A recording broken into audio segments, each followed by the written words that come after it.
ಕರ್ತನಲ್ಲಿ ಪ್ರೀತಿಯ ಆಸರೆ ಟಿವಿ ವೀಕ್ಷಕರಿಗೆ ಯೇಸುವಿನ ಇಂಬವಾದ ನಾಮದಲ್ಲಿ ಸತ್ಯವೇದ ಶಾಲೆ ಇಬ್ರಿಯ ಪತ್ರಿಕೆಯ ಧ್ಯಾನಕ್ಕೆ ಸುಸ್ವಾಗತ.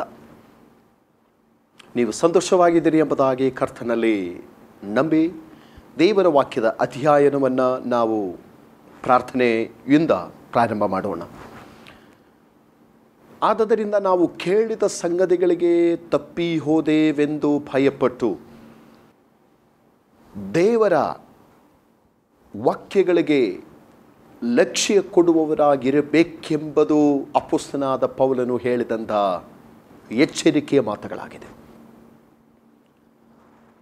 ಭಯಪಟ್ಟು ದೇವರ ವಾಕ್ಯಗಳು ಕೇಳಿದ ಸಂಗತಿಗಳಿಗೆ ಲಕ್ಷ್ಯ ಕೊಡಬೇಕು. ನಿಶ್ಚಯವಾಗಿ ನಾವು ಕೇಳಿದ ದೇವರ ವಾಕ್ಯ ನಮ್ಮನ್ನು ನಿತ್ಯ ಜೀವಕ್ಕೆ ನಡೆಸುವಂಥದ್ದು ಆಗಿದೆ. ನಮ್ಮನ್ನು ನರಕದ ಹಾದಿಯಿಂದ ಎಳೆದು ನಮ್ಮನ್ನು ನಿತ್ಯ ರಾಜ್ಯಕ್ಕೆ ಸೇರಿಸುವಂಥ ಸಂಗತಿಗಳೇ ನಾವು ಕೇಳಿದ್ದೇವೆ. ಆದ್ದರಿಂದ ಪೌಲ ತಿಳಿಯಪಡಿಸುವಂಥದ್ದು ದೇವರು ಕಳುಹಿಸಿಕೊಟ್ಟ ಸೇವಕರುಗಳ ಅಪೊಸ್ತಲರುಗಳ ಮೂಲಕವಾಗಿ ಏನೇನೋ ನೀವು ಕೇಳಿದ್ದೀರೋ, ಸೇವಕರುಗಳು ಬರೆದು ತಿಳಿಸಿರುವ ಪತ್ರಿಕೆಗಳಿಂದ ನೀವು ಏನೇನು ಓದಿ ತಿಳಿದಿದ್ದೀರೋ ಎಲ್ಲ ವಿಷಯಗಳಲ್ಲಿ ಹೆಚ್ಚಾಗಿ ಲಕ್ಷ್ಯ ಕೊಡುವವರಾಗಿರಬೇಕು. ಇವತ್ತು ಸರ್ವಸಾಮಾನ್ಯವಾಗಿ ಜನ ಯಾವುದರಲ್ಲಿ ಲಕ್ಷ್ಯ ಕೊಡ್ತಾ ಇದ್ದಾರೆ? ಲೋಕದಲ್ಲಿ ಮನುಷ್ಯರು ಶಾರೀರಿಕವಾದ ವಿಷಯಗಳಲ್ಲಿ ಹೆಚ್ಚು ಲಕ್ಷ್ಯ ಕೊಡುವವರಿದ್ದಾರೆ, ಆರ್ಥಿಕವಾದ ವಿಷಯಗಳಲ್ಲಿ ಲಕ್ಷ್ಯ ಕೊಡುವವರಿದ್ದಾರೆ, ಆಧ್ಯಾತ್ಮಿಕ ವಿಷಯಗಳಲ್ಲಿ ಲಕ್ಷ್ಯ ಕೊಡುವವರಿದ್ದಾರೆ. ಹಲವು ವಿಧವಾಗಿ ಮನುಷ್ಯರು ಹೆಚ್ಚಾಗಿ ಲಕ್ಷ್ಯ ಕೊಡುವವರಾಗಿರುತ್ತಾರೆ. ಆಹಾರ ಸರಿಯಾಗಿ ತೆಗೆದುಕೊಳ್ಳದೆ, ನಿದ್ರೆ ಸರಿಯಾಗಿ ಮಾಡದೆ, ಬರೀ ಹಣ ಮಾಡಬೇಕು ಎಂಬುದಾಗಿ ಹೆಚ್ಚಾಗಿ ಲಕ್ಷ್ಯ ಕೊಟ್ಟು ಪವಿತ್ರ ವಚನ ಸಂಕೀರ್ತನೆಯಲ್ಲಿ ಹೇಳುವ ಪ್ರಕಾರ ಹೊತ್ತು ಮೀರಿ ಮಲಗುವವರೇ, ಇನ್ನೂ ಸೂರ್ಯ ಹುಟ್ಟುವುದರೊಳಗೆ ಎದ್ದು ಪ್ರಯಾಸಪಟ್ಟು ಕೆಲಸಕ್ಕೆ ಓಡುವವರೇ ಎಂಬುದಾಗಿ ವಾಕ್ಯ ಹೇಳುವ ಪ್ರಕಾರ ಬರೀ ಕಾಸು ದುಡಿಮೆ ಮಾಡಬೇಕು ಎಂಬ ಉದ್ದೇಶದಲ್ಲಿ ಹೆಚ್ಚಾಗಿ ಲಕ್ಷ್ಯ ಹಣಕ್ಕೆ ಕೊಡುವವರು ಇದ್ದಾರೆ. ಇನ್ನು ಕೆಲವರು ಯಾರೇನೇ ಮಾಡಿದರೂ ಅವರ ಹೊಟ್ಟೆ ತುಂಬಿಸಬೇಕು ಎಂಬ ಉದ್ದೇಶದಿಂದ ಲಕ್ಷ್ಯ ಕೊಡುವವರು ಇದ್ದಾರೆ.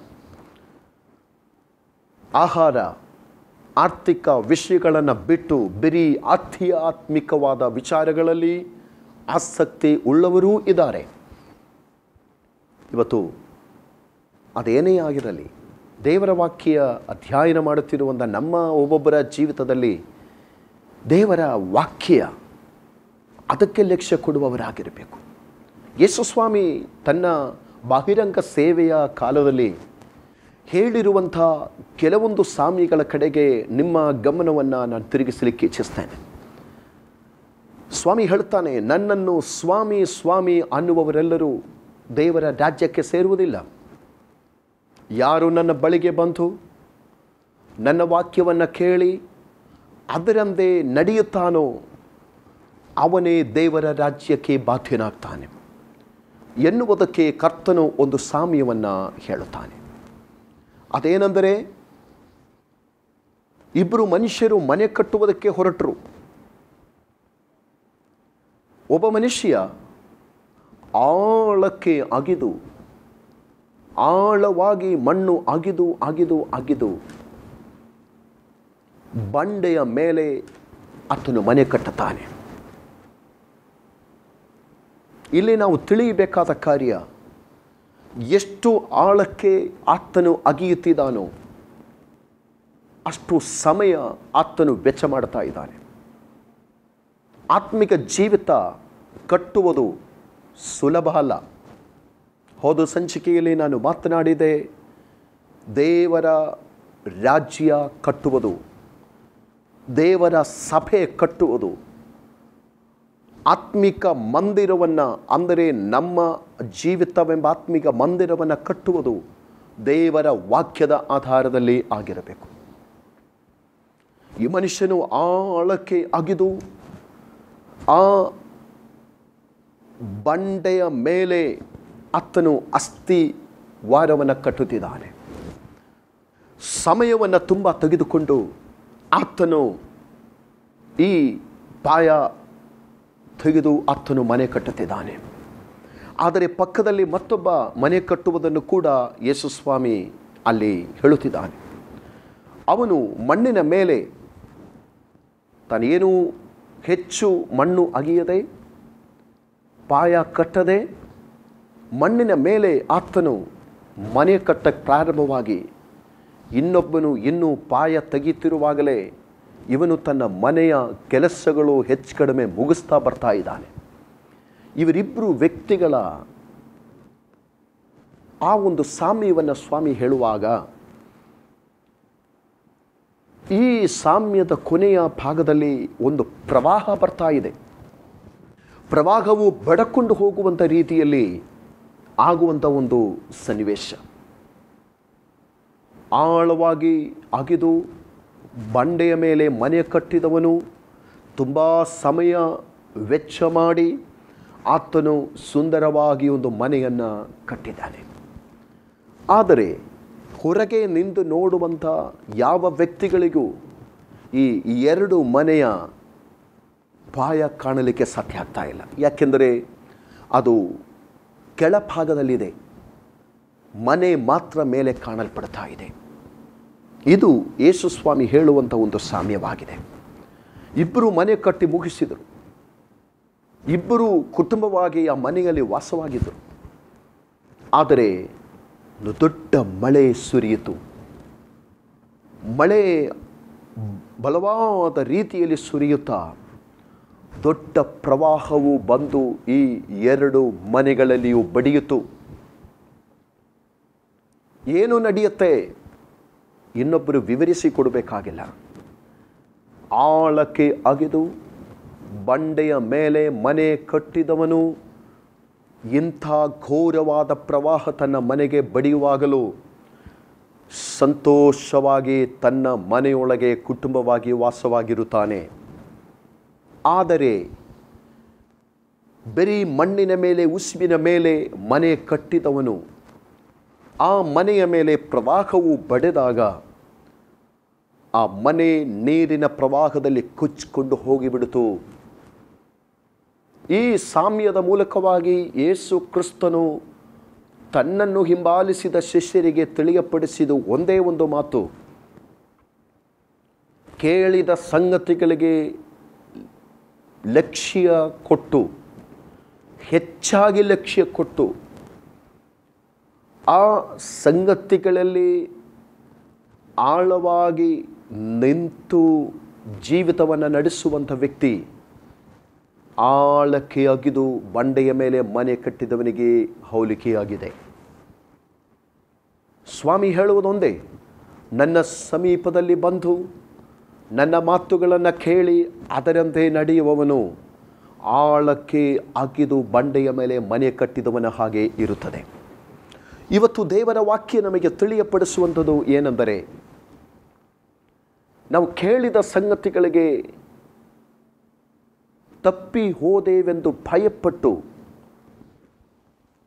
ನಾವು ಅವುಗಳಿಗೆ ಹೆಚ್ಚಾಗಿ ಲಕ್ಷ್ಯ ಕೊಡಬೇಕೆಂಬುದೇ. ನನ್ನ ಮಾತುಗಳನ್ನು ಮುಂದುವರಿಸ್ತೀನಿ.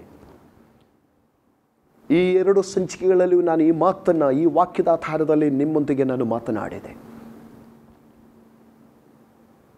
ನೀವು ಕೇಳಿದ ಸಂಗತಿಗಳಿಗೆ ಹೆಚ್ಚಾಗಿ ಲಕ್ಷ್ಯ ಕೊಡುವವರಾಗಿರಬೇಕು. ಅದು ಭಯಪಟ್ಟು ಮಾಡೋಣ. ಕಾರಣ ಏನು ಎಂಬುದನ್ನು ಮುಂದಿನ ವಾಕ್ಯದಲ್ಲಿ ಪೌಲ ತಿರುಗಿ ಹೇಳುತ್ತಿದ್ದಾನೆ. ಆ ವಾಕ್ಯವನ್ನೇ ನಾವೀಗ ಗಮನಿಸಬೇಕಾಗಿದೆ. ನಮ್ಮ ಪಿತೃಗಳ ಸಂಗಡ ದೇವರು ಪ್ರವಾದಿಗಳ ಮೂಲಕ ಮತ್ತು ದೂತರುಗಳ ಮೂಲಕ ಮಾತನಾಡಿದ್ದು ಮೊದಲನೇ ಅಧ್ಯಾಯದಲ್ಲಿ ನಾವು ನೋಡಿದೆವು. ಇಲ್ಲಿ ನಾವು ಗ್ರಹಿಸಿಕೊಳ್ಬೇಕಾದಂಥ ಮುಖ್ಯವಾದ ಕಾರ್ಯ, ದೇವದೂತರ ಮೂಲಕ ಹೇಳಲ್ಪಟ್ಟ ವಾಕ್ಯವು ಸ್ಥಿರವಾಗಿತ್ತು. ದೇವರು ದೂತಗಳ ಮೂಲಕವಾಗಿ ತಿಳಿಸಿಕೊಟ್ಟ ಎಲ್ಲ ವಾಕ್ಯಗಳು, ಸಂದೇಶಗಳು ಸ್ಥಿರವಾಗಿದ್ದು. ಏಕೆಂದರೆ ಅದು ದೂತರುಗಳ ಸಂದೇಶವಾಗಿರಲಿಲ್ಲ.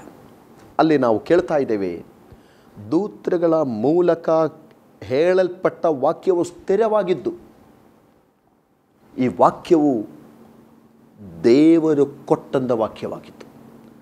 ದೇವರು ಹೇಳದೆ, ದೇವರು ಕಳುಹಿಸದೆ, ದೂತರು ಎಲ್ಲೂ ಏನು ಮಾತಾಡುವುದೂ ಇಲ್ಲ, ಎಲ್ಲೂ ಹೋಗುವುದೂ ಇಲ್ಲ. ನಾವು ಮೊದಲನೇ ಅಧ್ಯಾಯದ ಕಡೆಯ ಭಾಗದಲ್ಲಿ 14ನೇ ವಚನದಲ್ಲಿ ನೋಡಿದ ಪ್ರಕಾರ, ರಕ್ಷಣೆ ಹೊಂದಬೇಕಾಗಿರುವ, ರಕ್ಷಣೆಯನ್ನು ಬಾಧ್ಯತೆಯಾಗಿ ಹೊಂದಿಕೊಳ್ಳಬೇಕಾಗಿರುವವರ ಸೇವೆಗಾಗಿ ಕಳುಹಿಸಲ್ಪಡುವಂಥ ದೂತರುಗಳು, ಊಳಿಗದ ಆತ್ಮಗಳು, ದೇವರಿಂದ ಕಳುಹಿಸಲ್ಪಡುವವರು, ದೇವರು ಹೇಳುವುದನ್ನೇ ಹೇಳುವವರಾಗಿದ್ದರು. ಆ ದೂತರುಗಳು ಹೇಳಿರುವಂಥ ವಾಕ್ಯವು ಸ್ಥಿರವಾಗಿದ್ದು ಅದು ಹಾಗೆಯೇ ನಡೆಯುತ್ತಿತ್ತು, ನೆರವೇರುತ್ತಿತ್ತು. ಆದರೆ ಅದನ್ನು ಮೀರಿ ಮಾಡಿದ ಪ್ರತಿಯೊಂದು ತಪ್ಪಿಗೂ, ಅವಿಧೇಯತ್ವಕ್ಕೂ, ಅವಿಧೇಯತ್ವ ಎನ್ನುವ ಪದ ಬರುವಾಗ ನಾವು ಮೊದಲನೇ ಅಧ್ಯಾಯದಲ್ಲಿ ನೋಡಿದಂಥ ವಾಕ್ಯ ನೀವು ಮರೆಯಬಾರದು. ಮೊದಲನೇ ಅಧ್ಯಾಯದಲ್ಲಿ ನಾವು ದೂತರುಗಳ ವಿಷಯದಲ್ಲಿ ಅಪೊಸ್ತಲ ಕೃತ್ಯಗಳು 7:53 ವಾಕ್ಯದಲ್ಲಿಯೂ, ವಿಮೋಚನೆ ಕಾಂಡ 23ನೇ ಅಧ್ಯಾಯ 20-21 ವಾಕ್ಯಗಳಲ್ಲಿಯೂ ನಾವು ನೋಡಿದಂಥ ಕಾರ್ಯ ತಿರುಗಿ ಮತ್ತೊಂದು ಆವರ್ತಿ ನಿಮ್ಮ ನೆನಪಿಗೆ ಬರಲಿ. ವಿಮೋಚನೆ ಕಾಂಡ 23ನೇ ಅಧ್ಯಾಯ ಅದರ 20-21 ವಾಕ್ಯಗಳಲ್ಲಿ ಯೆಹೋವ ದೇವರು ಇಸ್ರಾಯೇಲ್ ಜನರಿಗೆ ತಮ್ಮ ಮುಂದೆ ಕಳುಹಿಸಿಕೊಡುವ ದೂತನ ವಿಷಯದಲ್ಲಿ ಎಚ್ಚರಿಕೆ ಕೊಡ್ತಾ ಇದ್ದಾರೆ. ನೀವು ಅವರಿಗೆ ಲಕ್ಷ್ಯ ಕೊಡಬೇಕು, ಅವರಿಗೆ ಕಿವಿಗೊಡಬೇಕು, ಅವರ ಮಾತುಗಳಿಗೆ ನೀವು ವಿಧೇಯರಾಗಿ ನಡೆದುಕೊಳ್ಳಬೇಕು. ನೀವು ಅವನ ಮಾತಿಗೆ ಅವಿಧೇಯರಾದರೆ ಆತನು ನಿಮ್ಮನ್ನು ಕ್ಷಮಿಸುವುದಿಲ್ಲ. ಇದು ನಾವು ವಿಮೋಚನೆ ಕಾಂಡ the book of Exodus chapter 23 verses 20 and 21, ವಿಮೋಚನೆ ಕಾಂಡ 23ನೇ ಅಧ್ಯಾಯ 20-21 ವಾಕ್ಯಗಳಲ್ಲಿ ನಾವು ಅದನ್ನು ಒಂದು ಸಾರಿ ಗಮನಿಸಿದೆ. ದೂತರ ಮೂಲಕವಾಗಿ ಹೇಳಲ್ಪಟ್ಟ ವಾಕ್ಯವು ಸ್ಥಿರವಾಗಿದ್ದು ಅದನ್ನು ಮೀರಿ ನಡೆದವರಿಗೆ, ಆ ವಾಕ್ಯವನ್ನು ನೀವು ಗಮನಿಸಬೇಕು, ಅದನ್ನು ಮೀರಿ ಮಾಡಿದ ಪ್ರತಿಯೊಂದು ತಪ್ಪಿಗೂ, ಅದನ್ನು ಮೀರಿ ಅಂದರೆ ದೂತರಿಂದ ಹೇಳಲ್ಪಟ್ಟ ವಾಕ್ಯವನ್ನು ಮೀರಿ ಮಾಡಿದ ಪ್ರತಿಯೊಂದು ತಪ್ಪಿಗೂ, ದೇವರ ಮಕ್ಕಳೇ, ನಾವು ಆ ಪದವನ್ನು ಒಂದು ನಿಮಿಷ ಗಮನಿಸೋಣ. ಪ್ರತಿಯೊಂದು ತಪ್ಪು ಜೀವಿತದಲ್ಲಿ ಚಿಕ್ಕ ಪಾಪ, ದೊಡ್ಡ ಪಾಪ ಎನ್ನುವುದನ್ನು ನಾವು ಅದನ್ನು ಭಾಗ ಮಾಡಬೇಡಿ. ಪಾಪ ಎಲ್ಲವೂ ಒಂದೇ. ಪವಿತ್ರ ಬೈಬಲ್ ಪಾಪಕ್ಕೆ ಅಥವಾ ತಪ್ಪಿಗೆ ಹೊಸ ಒಡಂಬಡಿಕೆಯಲ್ಲಿ ಕೊಟ್ಟಿರುವಂಥ ಒಂದೇ ಒಂದು ಭೇದ ಇದೆ. ಅದು ಪತ್ರಿಕೆಯಲ್ಲಿ ನಾವು ನೋಡಲಿಕ್ಕೆ ಸಾಧ್ಯವಿದೆ. ಮರಣಕರವಾದ ಪಾಪ ಇದೆ, ಮರಣಕರವಲ್ಲದ ಪಾಪ ಇದೆ. ಅದು ಬಿಟ್ಟರೆ ಪಾಪಕ್ಕೆ ಏರುಪೇರು ಬೈಬಲಲ್ಲಿ ನಾವು ನೋಡಲಿಕ್ಕೆ ಸಾಧ್ಯ ಇಲ್ಲ. ಪರಿಶುದ್ಧ ವಚನ ನಮಗೆ ತಿಳಿಯಪಡಿಸುವಂಥದ್ದು. ನಾವು ಗಮನವಿಟ್ಟು ಕೇಳೋಣ. ಈ ವಚನ ನಮಗೆ ಭಯವನ್ನು ಹುಟ್ಟಿಸಿ ದೇವರ ಕೃಪೆಯಲ್ಲಿ ನಾವು ಬದ್ಧರಾಗಿ ಅಧೀನರಾಗಿ ಹೋಗುವುದಕ್ಕೆ ನಮಗೆ ಕೃಪೆ ಉಂಟಾಗಲಿ ಎಂಬುದಾಗಿ ನಾನು ಹಾರೈಸ್ತೇನೆ. ದೇವರ ವಾಕ್ಯ ನಮಗೆ ಕೊಡುವಂಥ ಎಚ್ಚರಿಕೆ, ದೇವದೂತರುಗಳು ದೇವರ ಸೃಷ್ಟಿಯಾಗಿದ್ದವರು, ಆದರೆ ದೇವರ ಸೃಷ್ಟಿಗಳ ಮಾತಿಗೆ ಮೀರಿ ತಪ್ಪು ಮಾಡಿದರೆ ಅದು ಕ್ಷಮಿಸಲ್ಪಡುವುದಿಲ್ಲ ಎಂಬುದಾಗಿದೆ. ಆ ಪ್ರತಿಯೊಂದು ತಪ್ಪಿಗೂ, ಅವಿಧೇಯತ್ವಕ್ಕೂ ದಂಡನೆ ಬಂದಿತು. ನೋಡಿ, ನಾನು ಹೇಳಿರುವಂಥ ಮಾತು ಪಾಪವನ್ನು ಚಿಕ್ಕದು ದೊಡ್ಡದು ಎಂಬುದಾಗಿ ನಾವು ಅದನ್ನು ಭೇದ ಮಾಡುವುದು ಅವಶ್ಯವಿಲ್ಲ. ಪವಿತ್ರ ಬೈಬಲ್ ನಮಗೆ ಪಾಪ ಏನೇ ಆದರೂ ಅದು ಒಂದೇ ದೃಷ್ಟಿಯಲ್ಲಿ ಕಾಣುವುದಕ್ಕೆ ನಮ್ಮಿಂದ ಸಾಧ್ಯವಾಗಬೇಕು. ಇದು ದೇವರು ತನ್ನ ವಾಕ್ಯದ ಮೂಲಕ ನಮಗೆ ಕೊಡುವಂಥ ಒಂದು ಎಚ್ಚರಿಕೆಯಾಗಿದೆ. 1 ರೂಪಾಯಿ ಕದ್ದಿದ್ರು, 1 ಲಕ್ಷ ಕದ್ದಿದ್ರು, ಅದಕ್ಕೆ ಕೊಡುವ ಒಂದೇ ನಾಮ ಪಾಪ. ಒಂದು ಚಿಕ್ಕ ಸುಳ್ಳು ಹೇಳಿದರು, ಒಂದು ದೊಡ್ಡ ಸುಳ್ಳು ಹೇಳಿದರು, ಕೊಲೆ ಮಾಡಿದರು, ಅದು ದೇವರ ವಾಕ್ಯದ ಆಧಾರದಲ್ಲಿ ಕೊಡುವ ಒಂದೇ ಪಾಪ, ಒಂದೇ ನಾಮ ಪಾಪ. ಹಾಗಾದರೆ ಇವತ್ತು ಈ ಒಂದು ವಿಚಾರದಲ್ಲಿ ದೇವರಾತ್ಮ ನಮಗೆ ತಿಳಿಯಪಡಿಸುವಂಥ ಆ ಒಂದು ತಿಳುವಳಿಕೆಯನ್ನು ನಾವು ಹೊಂದಿರುವುದಾದರೆ ಖಂಡಿತವಾಗಿ ಕರ್ತನು ನಾವು ತಿದ್ದುಕೊಳ್ಳಬೇಕಾದ ಕಾರ್ಯಗಳನ್ನು ತಿದ್ದುಕೊಳ್ಳುವುದಕ್ಕೆ ನಮಗೆ ಕೃಪೆಯನ್ನು ಅನುಗ್ರಹಿಸ್ತಾನೆ.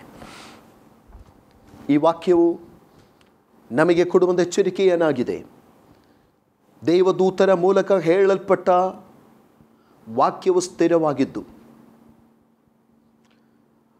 ಅದನ್ನು ಮೀರಿ ಮಾಡಿದ ಪ್ರತಿ ಒಂದು ತಪ್ಪಿಗೂ, ಅವಿಧೇಯತ್ವಕ್ಕೂ ನ್ಯಾಯವಾದ ಪ್ರತಿಫಲ ಉಂಟಾದ ಮೇಲೆ, ನೋಡಿ, ದೂತರಿಂದ ಹೇಳಲ್ಪಟ್ಟ ವಾಕ್ಯವನ್ನು ಮೀರಿ ಮಾಡಿದ ಪ್ರತಿಯೊಂದು ತಪ್ಪಿಗೂ, ಅವಿಧೇಯತ್ವಕ್ಕೂ ನಾವು ನಮ್ಮ ನಂಬಿಕೆಯ ಜೀವಿತದಲ್ಲಿ ಒಂದು ಅಭ್ಯಾಸವನ್ನು ಮಾಡಿಕೊಳ್ಳೋಣ. ವಿಧೇಯರಾಗುವುದಕ್ಕೆ ನಾವು ಕಲಿಯೋಣ. ಅನೇಕರು ತಮಗೆ ಎಲ್ಲರೂ ವಿಧೇಯರಾಗಿರಬೇಕು ಎಂದು ಇಚ್ಛಿಸ್ತಾರೆ, ಆದರೆ ಇನ್ನೊಬ್ಬರಿಗೆ ವಿಧೇಯರಾಗುವಂಥ ಸ್ವಭಾವವೇ ದೇವರು ಇಚ್ಛಿಸುವಂಥ ಗುಣ, ಒಳ್ಳೆಯ ಗುಣ. ಒಬ್ಬ ಸೇವಕ ತಮ್ಮ ವಿಶ್ವಾಸಿಗಳೆಲ್ಲರೂ ತಮಗೆ ವಿಧೇಯರಾಗಿರಬೇಕು ಎಂಬುದಾಗಿ ಇಚ್ಛಿಸ್ತಾರೆ. ಅದೇ ಸೇವಕನು ತಿಳ್ಕೊಳ್ಳಬೇಕಾದ ಮತ್ತು ಕಲಿಯಬೇಕಾದದ್ದು, ಅಭ್ಯಾಸ ಮಾಡಿಕೊಳ್ಳಬೇಕಾದದ್ದು ತನ್ನ ಮೇಲೆ ಇರುವಂಥ ನಾಯಕರುಗಳಿಗೂ ಅಧಿಕಾರಿಗಳಿಗೂ ವಿಧೇಯರಾಗಿರುವುದಕ್ಕೆ ಕಲಿಯಬೇಕು. ತಂದೆ ಮನೆಯಲ್ಲಿರುವ ಎಲ್ಲರೂ ತನಗೆ ವಿಧೇಯರಾಗಿರಬೇಕು ಎಂಬುದಾಗಿ ಇಚ್ಛಿಸ್ತಾರೆ. ಆದರೆ ತಂದೆ ತಿಳ್ಕೊಳ್ಳಬೇಕಾದದ್ದು, ತಾನು ಯಾರಿಗೆ ಅಧೀನರಾಗಿದ್ದೇನೋ ಅವರಿಗೆ ತಾನು ವಿಧೇಯರಾಗಿರಬೇಕು. ಇದು ದೇವರ ವಾಕ್ಯ ನಮಗೆ ಕಲಿಸಿಕೊಡುವಂಥ ಆ ಒಂದು ಒಳ್ಳೆಯ ಜೀವಿತ ನಡವಳಿಕೆಯಾಗಿದೆ. ಇವತ್ತು ನಿಶ್ಚಯವಾಗಿ ಕರ್ತನು ಈ ಒಂದು ವಾಕ್ಯದ ಬಲದಿಂದ ನಿಮ್ಮನ್ನು ವಿಧೇಯತ್ವಕ್ಕೆ ನಡೆಸಲಿ ಎಂಬುದಾಗಿ ನಾನು ಪ್ರಾರ್ಥಿಸ್ತೇನೆ. ವಿಧೇಯತ್ವ ಯಜ್ಞಕ್ಕಿಂತಲೂ ಶ್ರೇಷ್ಠವಾದದ್ದು. ಸಾವಿರಾರು ಹೋರಿಗಳನ್ನು ದೇವರ ಮುಂದೆ ತಂದು ಯಜ್ಞ ಹೋಮಗಳನ್ನು ಮಾಡುವುದಕ್ಕಿಂತಲೂ ಮಾತು ಕೇಳುವುದು, ವಿಧೇಯರಾಗಿರುವುದು ಉತ್ತಮ ಲೇಸು ಎಂಬುದಾಗಿ ಪವಿತ್ರ ವಚನ ನಮಗೆ ಕಲಿಸುತ್ತೆ. ಇಲ್ಲಿ ಅತಿ ಗಂಭೀರವಾದ ಒಂದು ಮಾತನ್ನು ಪೌಲ ಹೇಳುವುದಕ್ಕೆ ಪ್ರಯತ್ನಿಸ್ತಾ ಇದ್ದಾನೆ. ಆ ಮಾತನ್ನು ತಾನು ಹೇಳುವುದಕ್ಕಿಂತ ಮುಂಚೆ ನಮ್ಮ ಮನಸ್ಸುಗಳನ್ನು ಸಿದ್ಧಪಡಿಸುವುದಕ್ಕೋಸ್ಕರ ಆತನು ಪವಿತ್ರ ವಚನದ ಆಧಾರದಲ್ಲಿ ತಿಳಿಯಪಡಿಸುವಂಥ ಮಾತು ಕೇವಲ ದೂತರುಗಳಿಂದ ದೇವರು ಹೇಳಿಕೊಟ್ಟ ಮಾತುಗಳು ಸ್ಥಿರವಾಗಿದ್ದುದು ಅಲ್ಲದೆ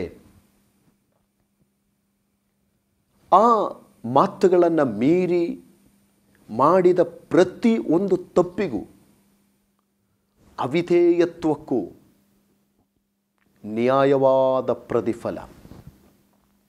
ಅಂದರೆ ತಪ್ಪಿಗೆ ಬರುವಂಥದ್ದು ಶಿಕ್ಷೆ, ಅವಿಧೇಯತ್ವಕ್ಕೆ ಬರುವಂಥದ್ದು ದಂಡನೆ. ಪೂರ್ವಕಾಲದಲ್ಲಿ ದೂತರುಗಳಿಂದ ಹೇಳಲ್ಪಟ್ಟ ವಾಕ್ಯಕ್ಕೆ ಯಾರು ಮೀರಿ ತಪ್ಪು ಮಾಡಿದರೋ, ಅವಿಧೇಯತ್ವದಲ್ಲಿ ಯಾರ್ಯಾರು ಮುಂದುವರೆದರೋ ಅವರಿಗೆ ಸರಿಯಾದ ಶಿಕ್ಷೆ ಮತ್ತು ದಂಡನೆ ಬಂದಿದೆ. ಇದು ಪವಿತ್ರ ವಚನ ನಮಗೆ ತಿಳಿಯಪಡಿಸ್ತಾ ಇರುವಂಥದ್ದಾಗಿದೆ. ಇದರ ಮೂಲಕವಾಗಿ ಅತಿ ಗಂಭೀರವಾಗಿ ಪೌಲನು ತಿಳಿಸಲಿಕ್ಕೆ ಹೋಗುವಂಥ ವಿಚಾರ ಏನಾಗಿದೆ ಅದನ್ನು ಮುಂದಿನ ಸಂಚಿಕೆಯಲ್ಲಿ ನಾವು ನೋಡೋಣ. ದೇವರು ಇವತ್ತು ನಮಗೆ ಕೊಟ್ಟಿರುವಂಥ ಈ ದೈವಿಕ ವಚನದಲ್ಲಿ ಬಲ ಹೊಂದುವುದಕ್ಕೂ ಜೀವಿತದಲ್ಲಿ ತಿದ್ದುಪಡಿಸಬೇಕಾದ ಕಾರ್ಯಗಳನ್ನು ತಿದ್ದುಪಡಿಸುವುದಕ್ಕೂ ದೇವರು ನಮಗೋಸ್ಕರ ಇಟ್ಟಿರುವ ಪ್ರತಿಫಲವನ್ನು ಹೊಂದುವುದಕ್ಕೂ ನಾವು ಸಿದ್ಧರಾಗಿ ಮುಂದುವರಿಯೋಣ. ಕ್ರಿಸ್ತನ ಕೃಪೆ ನಿಮ್ಮೊಂದಿಗೆ ಇರಲಿ. ಸದಾ ವೀಕ್ಷಿಸಿ ಸತ್ಯವೇದ ಶಾಲೆ ಆಸರೆ ಟಿವಿ. God bless you.